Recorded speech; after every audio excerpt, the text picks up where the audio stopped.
Дадов моја лична оценка и квалификација.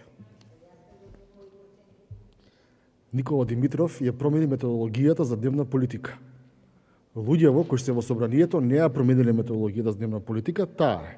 Најдобар извештај имаме 2011, втор најдобар 2009, трет најдобар 2010.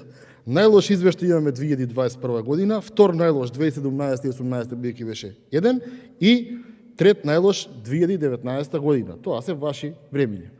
Пак ќе ви кажам, не е тоа нешто го земате вие сега се потресувате.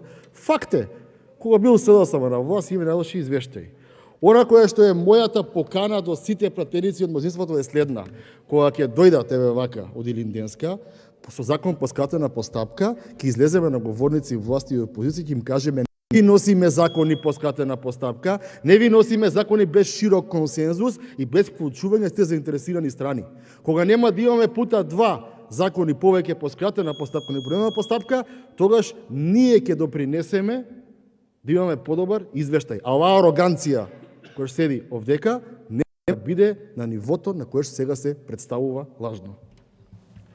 Има збор претедничката Лидија